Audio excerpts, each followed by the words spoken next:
Once upon a time, in the lush green valley of Maranger, there lived a breathtakingly beautiful princess named Zoya. Her beauty was famed across the lands. Whenever she looked down from her palace balcony, people would stop and stare.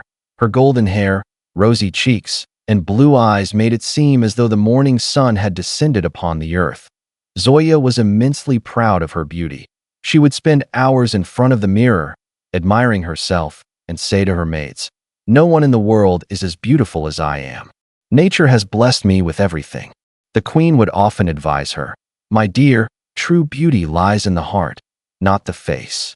But Zoya would laugh, "Mother, those are just words for people who don't have beauty." One day, there was a grand celebration in the palace. People from all over the city had gathered. Zoya wore a gown of emerald green, and as she entered the grand hall, every eye turned toward her.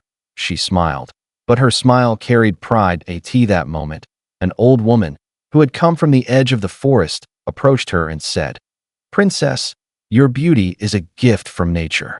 Be thankful, not proud." Zoya laughed scornfully. "Who are you to lecture me? You can't even hide the wrinkles on your face, and you dare to teach me?" Sadness filled the old woman's eyes. She replied softly, "Beauty mixed with pride is like the wind of the forest. It vanishes with one gust." With those words, the woman disappeared, and no one saw where she went. But she was no ordinary woman. She was the forest spirit, the guardian of nature, who plants the seed of humility in human hearts. The next morning, when Zoya looked into the mirror, she screamed. Her golden hair had turned dry like straw, the sparkle in her blue eyes had faded, and her face looked pale and dull. Panic spread through the palace. Healers were called, magicians came, but no one understood what had happened. The queen wept, and the king was deeply worried. But Zoya's pride had finally shattered.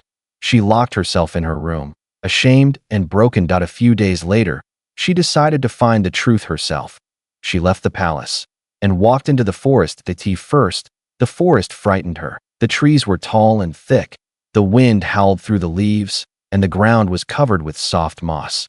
But soon, she felt something gentle, as if the trees were welcoming her. Within days, Zoya learned to live in the forest. She drank water from the river, ate wild fruits, and made her bed out of leaves. One day, she sat crying beside the river when a deer came near her. It gently rested its head on her knees, as if to say, "Don't cry, we're here with you."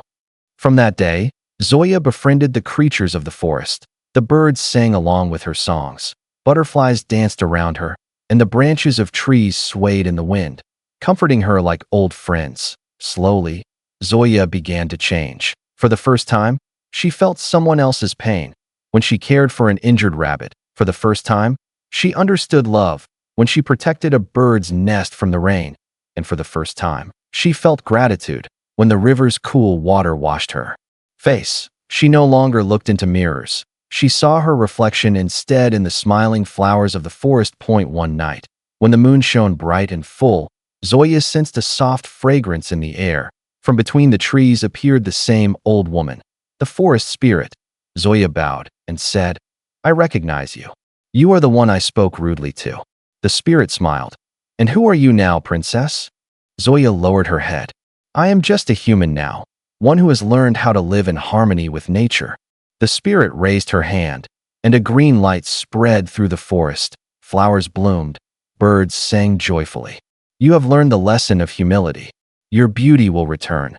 But remember, true beauty lives in the heart, not the face." With the light, Zoya's hair began to shine once again. Her eyes turned blue like the sky, but now they reflected kindness, not pride. Zoya returned to the palace, but she was no longer the same princess. Every day, she would go to the garden to plant new trees, tend to wounded birds, and listen to the troubles of farmers. People began to say, "Our princess was once known for her beauty. Now she is known for her kindness." And one day, when the king placed a crown upon her head, Zoya smiled and said, "I don't need a crown, for the forest has already given me one. The crown of the forest, made of love and humility." From that day onward, every year, the people of Maranger celebrated the Day of the Forest, telling the story of Princess Zoya, the princess who lost her beauty but found her soul. Herb sparkles,